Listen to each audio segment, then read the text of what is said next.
करते हैं, अपने सहयोगी सौमित को भी पहले अपने साथ जोड़ लेते हैं। आरबीआई की कुछ गाइडलाइंस आई हैं, उसके बारे में आपको डिटेलिंग दे देंगे। उसके बाद हम कुछ और बैंकिंग काउंटर्स भी पता करेंगे, साथ ही मेरे पास एक दो कैश के स्टॉक्स भी हैं जिसका आइडिया लेंगे।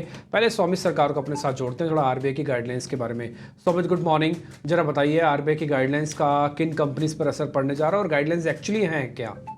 अगर आप देखेंगे तो फ्राइडे को आरबीआई ने ये गाइडलाइंस निकाली थी, जो कि प्रोजेक्ट जो अंडर इम्प्लीमेंटेशन है उन पे प्रोविजनिंग को लेके ये गाइडलाइंस निकाली थी और उन्होंने कमेंट्स इस पे मांगे हैं स्टेक होल्डर से। तो याद रखिएगा ये अभी भी ड्राफ्ट फेज में है, इम्प्लीमेंट नहीं हुआ है, बट अगर ये इम्प्लीमेंट हो जाता है तो ये रेट्रोस्पेक्टिव इफेक्ट के साथ इम्प्लीमेंट होगा। इसका मतलब ये है कि जो इम्पैक्ट होगा वो एग्जिस्टिंग जो लोन बुक है उस पर भी आ सकते हैं लेंडर्स के लिए। अब इसमें जो की चेंज है उसमें यह है कि जो प्रोविजनिंग का रिक्वायरमेंट है वो शार्पली इंक्रीज किया गया है। पहले अराउंड 0.4% का एक स्टैंडर्ड प्रोविजनिंग होता था, अब इसको इंक्रीज करके आरबीआई ने कहा है 5% का प्रोविजनिंग देना पड़ेगा। अब ये एडिशनल प्रोविजनिंग के कारण क्या होगा कि जो प्रोजेक्ट्स अंडर इंप्लीमेंटेशन है उसकी क्रेडिट कॉस्ट बढ़ जाएगी।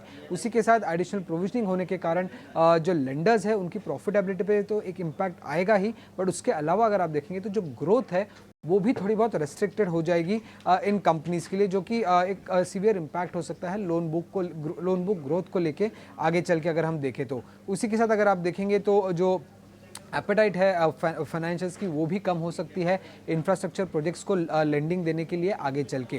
तो एनालिस्ट के हिसाब से अगर आप देखेंगे तो सबसे बड़ा इम्पैक्ट इस पे जो प्रोजेक्ट फाइनेंसर्स है जैसे कि आरईसी, पीएफसी, आईआरईडीए, इन पे एक सबसे बड़ा इम्पैक्ट आ सकता है। उसके बाद अगर आप देखेंगे तो पीएसयू बैंक्स के लिए ज़्यादा नेगेटिव है कंपेयर टू प्राइवेट बैंक्स। अगर आप अभी आरईसी, पीएफसी और आईआरईडीए की बात करें तो करीब 20 to 43% ऑफ जो एयूएम है उनका वो प्रोजेक्ट्स अंडर कंस्ट्रक्शन के लिए लोन उन्होंने दिया हुआ है, तो सबसे बड़ा इंपैक्ट उधर आ जाता है। और एनालिस्ट के हिसाब से करीब 4 to 7% का जो नेटवर्थ है उन पे एक इम्पैक्ट देखने को मिल सकता है अगर ये जो गाइडलाइंस है इंप्लीमेंट हो जाए तो। पीएसयू बैंक से अगर हम बात करें तो वो भी ज़्यादा टिल्टेड रहते हैं टुवर्ड्स ये इंफ्रास्ट्रक्चर फाइनेंसिंग, तो उनके लोन बुक पे भी एक इम्पैक्ट देखने को मिल सकता है। उनका क्रेडिट कॉस्ट करीब 10 to 15 बेसिस पॉइंट से बढ़ सकता है over FY25 to FY27 as per analyst. तो पीएसयू बैंक्स और स्पेसिफिक लेंडर्स जैसे कि आरईसी, पीएफसी और आईआरडीए, इन पे नज़र रखिएगा, क्योंकि अगर ये गाइडलाइंस इंप्लीमेंट हो जाते हैं तो इनके बुक्स पे इसका एक नेगेटिव इम्पैक्ट देखने को मिल सकता है। ठीक है, यानी कि कुल मिला के जो पावर फाइनेंस कंपनीज हैं जो फाइनेंसिंग कर रही हैं और आरबीआई की गाइडलाइंस, निश्चित तौर पर आरबीआई की गाइडलाइंस फाइनेंस से जुड़ी होती तो वही ही हैं, लेकिन आपको जो सेगमेंट है वो पावर फाइनेंस कंपनीज पे ज़्यादा असर होगा। पीएफसीज, आरईसीज ये चले हुए शेयर हैं, हाँ ध्यान रखिएगा। इरडा भी इसमें से शामिल है।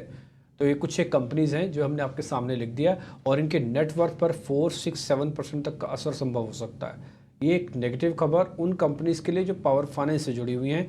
गाइडलाइंस हम बीच बीच में चलाते रहेंगे, अगर आपसे मिस हो गई होंगे तो आप वापस उसको देख भी लीजिएगा। सौमित, शुक्रिया, थैंक यू वेरी मच ये पूरी डिटेलिंग करने के लिए।